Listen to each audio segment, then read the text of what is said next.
Praise lord. ప్రభువైన యేసుక్రీస్తు నామములో మరి ఉదయకాలము మ్యారినేట్ ప్రేయర్ అవర్ కి మరి పాల్గొన్న ప్రతి ఒక్కరికి కూడా మరి క్రీస్తు నామములో మరి అందరికి కూడా నేను శుభములు తెలుపుతా ఉంటున్నాను. మరి దేవుడు నాకు ఇచ్చిన ఈ యొక్క మంచి అవకాశం బట్టి మరి దేవునికి కూడా నేను ప్రత్యేకమైన మరి వందనాలు చెల్లిస్తా ఉంటున్నాను. మరి కొద్ది నిమిషంలో మనము వాక్యంని ధ్యానించుకుందాము. మనం ఈ యొక్క లెంట్ సీజన్ లో ఉంటున్నాము కాబట్టి మరి నాకు ఇచ్చిన ఈ యొక్క రెఫరెన్స్ ప్రకారం చూసినట్టయితే మరి మత్తయి సువార్త మరి 26వ అధ్యాయము మరి 17 నుంచి మరి 52 వచనముల వరకు మరి మనకు ఇచ్చిన యొక్క ఈ వారం కొరకైనా మరి యొక్క వాక్య భాగంలో మరి నాకు ఇచ్చిన వాక్య భాగం గురించి మరి యొక్క ఉదయకాలము మరి ధ్యానించుకున్నాము.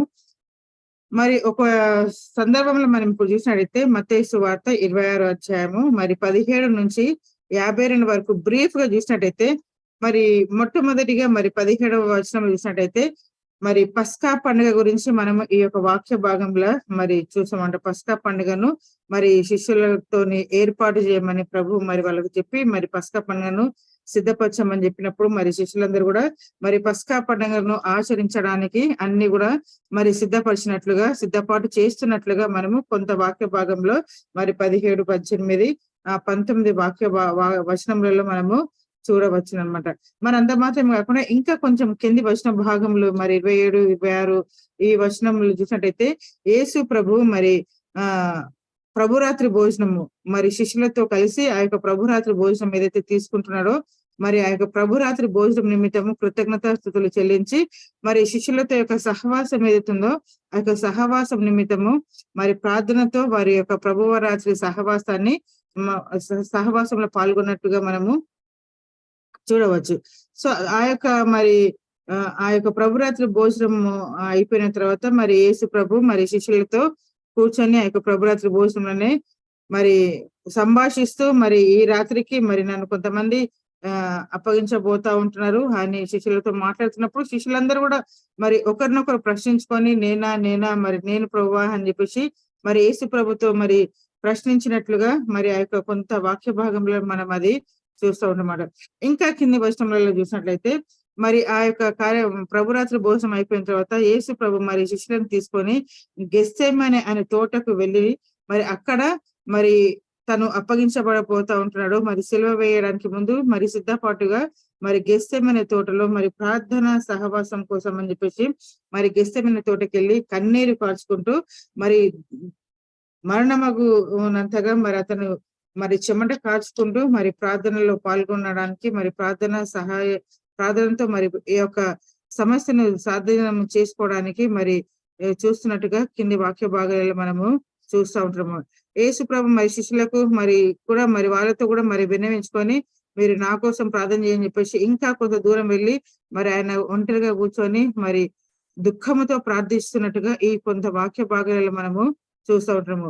మరి వస్తూ ఉంటున్నాడు, శిష్యుల్ని మరి అడుగుతూ ఉంటున్నాడు. మరి యేసు ప్రభు వీళ్ళకు అప్పగించిన పనిని వాళ్ళు ప్రార్థన చేయమని చెప్పేసి అడిగి ఆ కొంత దూరం వెళ్ళి ప్రార్థన చేసుకొని వచ్చే లోపల వీళ్ళు శిష్యులు ఇక్కడ మరి నిద్రపోతున్నట్లుగా ఈ యొక్క కొన్ని వాక్య భాగాలు మనం ఇక్కడ చదివినట్లయితే తెలుస్తూ ఉంటుంది.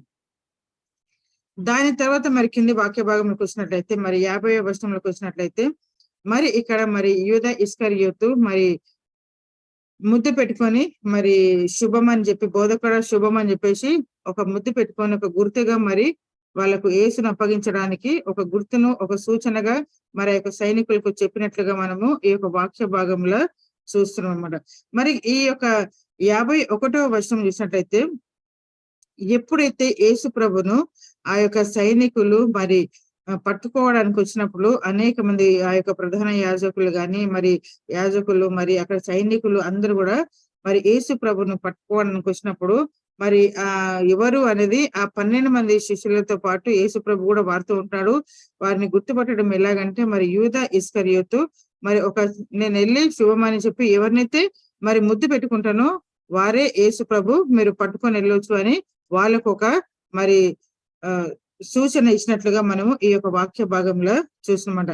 సో ఈ యొక్క యూదా ఇస్కరియోతు మరి కపటమైన మరి ఒక మనసులో మంచి ఉద్దేశం కాకుండా మరి కపటమైన మరి దురుద్దేశంతో మరి ముద్దు పెట్టుకొని యేసు ప్రభును అప్పగించడానికి ఒక చిన్న మరి గుర్తుగా వాళ్ళకు చెప్పినట్లుగా ఈ యొక్క వాక్య భాగంలో మనం అక్కడ చూడవచ్చు అన్నమాట.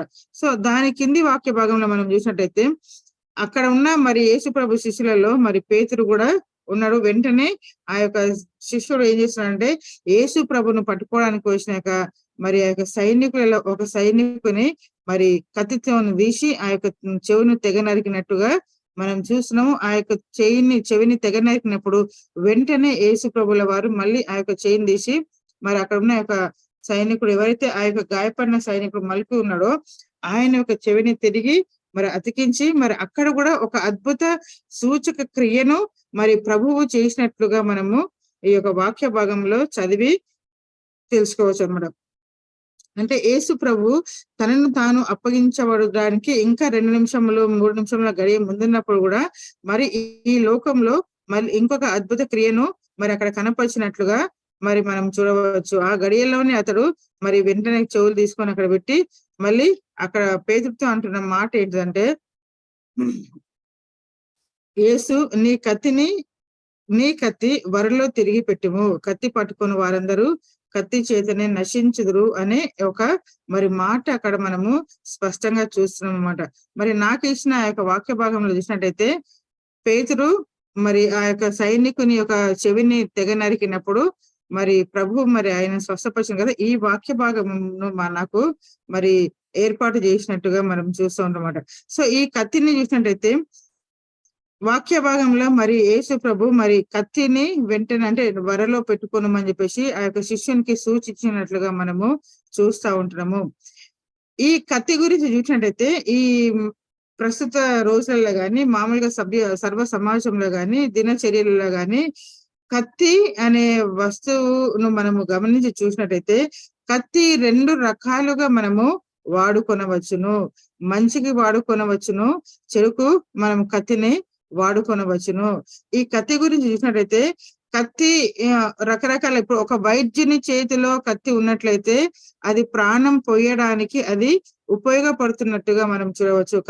వైద్యుడు డాక్టర్ చేతిలో కత్తి ఉంటే గనక అది సాధ్యమైనంత వరకు ఆ యొక్క వ్యక్తికి ప్రాణాలు దార పోయడానికి డాక్టర్ ఎంతగానో కష్టపడి ఆ యొక్క కత్తిని ఉపయోగిస్తూ ఉంటారు అన్నమాట.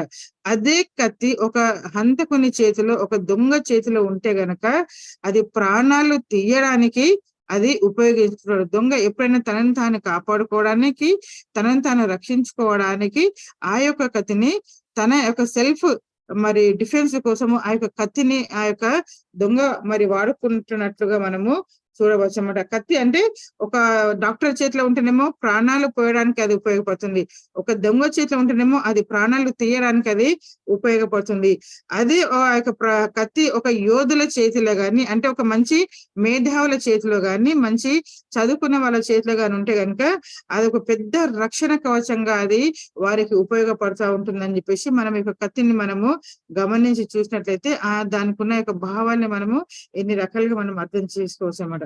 సో ఇక్కడ యేసు ప్రభుల వారు ఆ యొక్క శిష్యునికి ఆ కత్తిని తీసి నీ వరలో పెట్టుకోమని చెప్పేసి మరి ఆజ్ఞాపిస్తా ఉంటారు అన్నమాట. అంటే కత్తి మనకు వాడుకోవడానికి దినచర్యలో అది ఒక భాగము కాదు అని మనము గమనించి మరి చూడాలి. ఎందుకంటే కత్తి ఇన్ని రకాలుగా మనం వాడుకోవచ్చు. ఒక మంచి దానికి వాడుకోవచ్చు, చెడుదానికి వాడుకోవచ్చు, దాన్ని ఆత్మరక్షణ కూడా మనం వాడుకోవచ్చు కదా.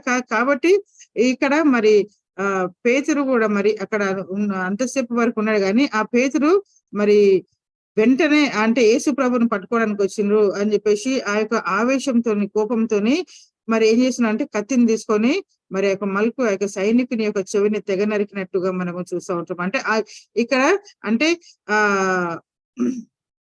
లేఖన భాగంలో మరి ఇది నెరవేరడానికి కూడా ఒక సూచనగా మనం చూడవచ్చు. కానీ కత్తిని పట్టుకున్నవాడు కత్తితోనే మరణిస్తాడని చెప్పేసి ప్రభు ఆ యొక్క శిష్యునికి హెచ్చరించినట్లుగా కూడా మనము ఆ యొక్క వాక్య భాగంలో మనము చూడవచ్చు అన్నమాట.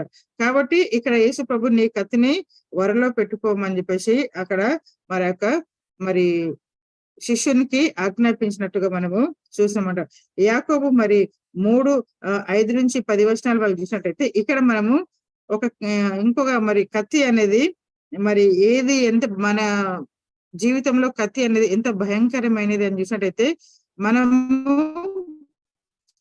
నాలుక అనే కత్తిని చూసినట్టయితే అది చాలా భయంకరమే. యాకోబు 3:5-10 చూసినట్టయితే అక్కడ ఒక చిన్న మన బాడీలో, మన భాగంలో, మన శరీరంలో మరి అవయవమైన ఒక చిన్న మరి నాలుక గురించి అక్కడ మాట్లాడుతున్నట్టుగా మనము చూడవచ్చు కదా. సో చిన్నది అయినప్పటికీ కూడా అది మరి చాలా అదిరి పడుతుంది. అది అగ్ని కంటే భయంకరమైనది అని అక్కడ మరి వ్రాయబడి ఉన్నట్లుగా మనము చూస్తూ ఉంటామంట. అంటే మన నాలుక కూడా వాడిగల కత్తితో సమానము అని మనం ఇక్కడ మనం గ్రహించి మనం తెలుసుకొని దాని ప్రకారము మరి జీవించమంట. మన నాలుక చిన్నది అయినప్పటికీ కూడా మరి అది ఎంత భయంకరమైనదంటే సమాజంలో అది మరి అగ్ని వంటిది. అంటే మనము చూసినట్టయితే ఒక పొలంలో మరి పంటలు వేసిన తర్వాత, ఉదాహరణకు పంటలు వేసి పంటలన్నీ మనం తీసుకున్న తర్వాత మిగిలిపోయిన గడ్డి గాని, మిగిలిపోయిన మరి వ్యర్థమైన గడ్డి, మరి చెత్త చెదారం అంతా మరి పొలాలలో ఉన్నప్పుడు ఒక అగ్గిపెట్టెతోని ఒక చిన్న నిప్పును మనం అంటించేస్తే అది ఎన్ని ఎకరాల భూమి ఉన్నా కూడా మరి మొత్తం ప్రాకిపోయి మొత్తం కూడా మరి నాశనానికి చూస్తుంది కదా. అటువంటిదే మరి నాలుక అనే కత్తి ద్వారా మరి అనేకమైన మరి దుష్ట క్రియలు జరగవచ్చు అని చెప్పేసి అక్కడ నాలుక గురించి, నాలుక అనే కత్తి గురించి మరి యాకోబులో వ్రాయబడినట్టుగా మనము చూస్తూ ఉంటున్నాం అన్నమాట. అంతేకాకుండా మరి కీర్తనకారుడు ఏమంటున్నాడంటే నాలుక అన్నదంట వాడిగల కత్తితో సమానం అని చెప్పేసి కీర్తన 57:4 మరి వ్రాయబడినట్టుగా చూసాము. అంత మాత్రం కాకుండా కీర్తన 59:7 ఇంకొక వాక్య భాగం ఏముందంటే వారి నాలుక భూ సంచారము చేయను. అంటే మనుషుల యొక్క నాలుక భూ సంచారం చేయనంటే ఒకరికి ఒక విషయం తెలిసిందంటే ఆ విషయాన్ని ప్రజలకు అది మంచిదా చెడుదా, అది ఎవరికి ఎంత నష్టము కలిగిస్తుంది అనేది గమనించరు. కానీ దాన్ని ఆ యొక్క విషయాన్ని మాత్రము చాలా స్పీడ్ గా మరి ఇతరులకు అందించడానికి అది మరి వాడబడుతున్నట్టుగా మనం చూస్తున్నాం. అంటే మనుషుల యొక్క చెడు సమాచారాన్ని చేరవేయడానికి ఒక వ్యక్తికి మనం అందించినామంటే సమాచారం, అది ఆ ఒకరి నాలుక నుంచి ఇంకొకరి నాలుక నుంచి ఇంకొక నాలుక ఒక గంట సేపు టైం ఇచ్చేస్తే మనము మన చుట్టుపక్కల ఉన్న ఇరుగు పొరుగు వారికి మాత్రమే కాకుండా ఇంకా దూరంలో ఉన్న బంధువులకు కూడా మనం అందించేంత మరి ప్రచారం అనేది చాలా ఫాస్ట్ గా చేయబడుతుంది అన్నమాట. కాబట్టి ఈ నాలుక భూ సంచారము చేస్తుందని చెప్పేసి ఒక కీర్తనకారుడు కూడా మరి ఆ యొక్క వాక్య భాగంలో రాసినట్టు చూసామట. ఇంకా అంత మాత్రం కాకుండా ఈ కత్తి మంగళ కత్తి వల్లే చాలా అంటే చాలా షార్ప్ గా ఉంటదని చెప్పేసి ఈ యొక్క వాక్య భాగంలో మరి వ్రాయబడి ఉంటుంది. మరి ఈ యొక్క నాలుక ద్వారానే మరి యేసు ప్రభును కూడా మరి అప్పగించడానికి ముందు మరి అనేక సైనికులు మరి అక్కడికి వచ్చి మరి పట్టుకొని వెళ్ళడానికి ఆ యొక్క సైనికులు వచ్చి యేసు ప్రభును మరి బంధించడానికి వచ్చినప్పుడు కూడా అక్కడ ఆ రోజులలో ఆ సమాజంలో ఉన్న మరి ప్రజలందరూ కూడా మరి వాళ్ళ నాలుకతోనే మరి చెడుగా దుష్టత్వంతో మరి మాట్లాడినట్లుగా సమాజ మందిరంలో మనము ఈ యొక్క వాక్య భాగంలో, ఈ లేఖన భాగంలో మనము గమనించి చూడవచ్చు అనమాట. కాబట్టి ఈ యొక్క ప్రభువును సిలువ వేయడానికంటే ముందు కూడా అక్కడ ఉన్న వాళ్ళందరూ కూడా ఈయన మీద ఏ తప్పులు ఉన్నాయి అని వారి నాలుక ద్వారా మరి తప్పులను వెతికి కేవలము మరి ఏ తప్పిదమ్ములు లేకపోయినా కేవలము 3 దినములలో ఈయన దేవాలయం యెరూషలేం మందిరాన్ని నిర్మిస్తని చెప్పేసి అదొక చిన్న తప్పిదాన్ని తీసుకొని ఆ నాలుక ద్వారానే ఆ యొక్క పాపమును మరి యేసు ప్రభు మీద మోసుకున్నట్లుగా మనము ఆ యొక్క వాక్య భాగంలో మనము చూడవచ్చు అన్నమాట. కాబట్టి మరి ఈ యొక్క మరి ఉదయకాలంలో మరి ఈ యొక్క కత్తిని గురించి చూసినట్టయితే ఇక్కడ శారీరకంగా మనము మన దినచర్యలో వాడుకుంటున్న యొక్క కత్తి గురించి ఇక్కడ వ్రాయబడి ఉంది. కానీ ఆత్మీయంగా మనం చూసినట్టయితే మన నాలుక అనే కత్తిని మనము ఏ రీతిగా వాడుకుంటున్నాము, మనము మన యొక్క క్రీస్తు బిడ్డలమైన మనము నాలుక అనే కత్తి ద్వారా మరి ఈ లోకంలో మనం ఏ రీతిగా జీవిస్తున్నాము, ఏ రీతిగా మన యొక్క నాలుకను మనం వాడుకుంటున్నాము, ఏ రీతిగా మన యొక్క నాలుక ద్వారా మనం జీవిస్తున్నాం అనేది చూసినట్టయితే మరి పరిశుద్ధ గ్రంథంలో దావీదు మహారాజు గాని సొలొమోను గాని ఈ యొక్క నాలుక అనే కత్తి గురించి కొన్ని మరి మాటలు మనకు మరి బైబిల్లో వ్రాయబడినట్లుగా ఉన్నాయి. కాబట్టి ఆ యొక్క కొన్ని మాటలు 2-3 మాటలు మాత్రమే అని చెప్పి మరి ముగిస్తానండి. ఈ నాలుక అనే కత్తిని మనం చూసినట్టయితే ఇక్కడ మరి దావీదు కీర్తనకారుడు కీర్తన 39:1 ఏమంటున్నాడంటే, మన యొక్క నాలుక అనే కత్తికి మనం నోటికి చిక్కము వేసుకోవాలి అని చెప్పేసి మరి ఇక్కడ ఒక వాక్యము సెలవిస్తుంది. మన నాలుకతో మనము పాపము చేయకున్నట్లు మన మార్గములను జాగ్రత్తగా చూసుకోవడానికి మన నోటికి మనము చిక్కము వేసుకోవాలి. చిక్కము అంటే మనము పశువులకు ఆ నోర్లు అంటే ఎక్కడికైనా తీసుకెళ్తున్నప్పుడు బయట ఏవి కూడా వ్యర్థ పదార్థాలు తినొద్దని చెప్పేసి నోటికి చిక్కం అనేది ఏదైతే వేస్తారో ఆ రీతిగా మనము కూడా మన యొక్క నోటికి మనము చిక్కము వేసుకోవాలని చెప్పేసి మరి కీర్తనకారుడు దావీదు మరి కీర్తన 39:1 మన యొక్క నోటికి మన నాలుకతో మనము పాపం చేయకున్నట్లు ఆ యొక్క నాలుకను నోటికి చిక్కము వేసుకోవాలని చెప్పేసి ఆ యొక్క వాక్యం ద్వారా మనల్ని హెచ్చరిస్తా ఉంటున్నమాట. అంత మాత్రం కాకుండా కీర్తన 34లో ఇంకొక మాట ఏమంటున్నాడంటే, మన పెదవులు అనే కత్తిని మనము కాపాడుకోవాలన్నమాట. దేని నుంచి కాపాడుకోవాలంటే చెడ్డ మాటలు పలకకుండా, కపటమైన మాటలు పలకకుండా మన యొక్క నాలుకను మన యొక్క నోటిని మనము మరి కాపాడుకోవాలని చెప్పేసి కీర్తన 34లో ఇంకొకటి అన్నమాట. మరి అంత మాత్రం కాకుండా జ్ఞాని అయిన సొలొమోను ఒక మాట ఏమంటాడంటే, మన నోటిని మనము భద్రము చేసుకోవాలి అని సామెతలు 21 మరి 23 మన ఆ యొక్క వాక్య భాగంలో మనకు మరి వ్రాయబడి ఉందన్నమాట. నోటిని నాలుకను భద్రము చేసుకుని వాడు ఏ రీతిగా ఉంటాడంటే శ్రమలలో నుండి తన ప్రాణాన్ని తను కాపాడుకుంటాడు అని చెప్పేసి జ్ఞాని అయిన సొలొమోను మరి సామెతలు 21-23 మరి వ్రాయబడినట్టుగా మనము చూస్తా ఉంటామన్నమాట. అంత మాత్రమే కాకుండా మరి యాకోబు 1:19 ఏమంటే, మన నోటికి మనం కళ్ళెం వేసుకోవాలన్నమాట. మరి మనల్ని మనం కాపాడుకోవాలి అనుకుంటే మరి మనం ఏం చేయాలంటే నోటికి కళ్ళెం వేసుకొని నిదానంగా మనము ఆచి తూచి మరి జ్ఞానంతోని మరి మసులుకోవాలని చెప్పేసి అక్కడ వ్రాయబడినట్టుగా మనము చూస్తాం అన్నమాట. అంత మాత్రమే కాకుండా జ్ఞాని అయిన సొలొమోను ఇంకొక మాట ఏమంటారంటే సామెతలు 10:20 మరి నీతి మంతుని నాలుక ఏదైతుందో అది ప్రశస్తమైన వెండి వంటిది, ఒక మంచి ఆభరణము వంటిది అని అక్కడ ఈ యొక్క వాక్య అంటే ఈ యొక్క నాలుక గురించి మరి వ్రాయబడినట్టు ఉంది అని చెప్పేసి మనము చూడవచ్చు అనమాట. కాబట్టి మరి ఈ యొక్క ఉదయ కాలంలో మరి మనము మా క్రైస్తవ బిడ్డలమైన మనము మరి దేవుని పిల్లలమైన మనము ఈ యొక్క మరి నాలుక అనే కత్తి ద్వారా మరి మన యొక్క జీవితములు మరి మన యొక్క చుట్టుపక్కల ఎట్లా ఉన్నాయనేది ఒకసారి మనము పరిశీలన చేసుకోవాలి.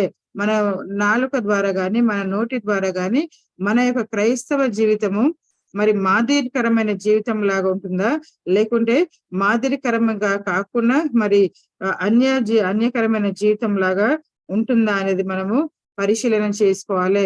మరి ఈ యొక్క నాలుకను బట్టి చూసినట్టయితే యేసు ప్రభుని సిలువ వేసినప్పుడు కూడా మరి కుడి పక్కల ఒకరు ఎడమ పక్కల ఒకరు ఇద్దరు కూడా మరి దొంగలు ఉన్నట్టుగా చూస్తున్నాం. కాబట్టి అక్కడ ఉన్న ఒక దొంగ ఆ చివరి నిమిషంలో కూడా తన యొక్క నోటితోని పాపమును ఒప్పుకొని మరి ఆ యొక్క నాలుక ద్వారా తన యొక్క పాపమును ఒప్పుకొని మరి పరదైస్తులో స్థానము పొందినట్టుగా మనం వాక్య భాగం మనకు సెలవిస్తుంది. కాబట్టి మరి ఈ యొక్క ఉదయ కాలంలో మనల్ని మన యొక్క మరి నాలుక అనే కత్తి గాని మన యొక్క నాలుక అనే కత్తి ద్వారా మనము మరి ప్రభువును సిలువ వేసిన ప్రభువును రోజు సిలువ వేస్తూ ఉంటున్నామా, మరి మన యొక్క నాలుక అనే కత్తి ద్వారా మన యొక్క ఆత్మీయ జీవితంలో మరి ప్రభువును పోలి మరి వాక్యానుసారంగా మరి యొక్క లోకంలో మనము జీవిస్తున్నామా అనేది ఒకసారి మనం పరిశీలన చేసుకోవాలి కదా.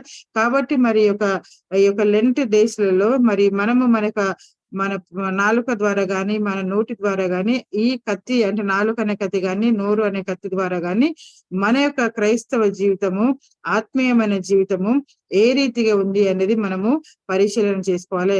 మరి ఒక ప్రభు ఏమంటున్నాడంటే వాక్యం అనేది రెండంచుల ఖడ్గము వంటిది అని చెప్పేసి వాక్య భాగంలో మరి వ్రాయబడి ఉంది.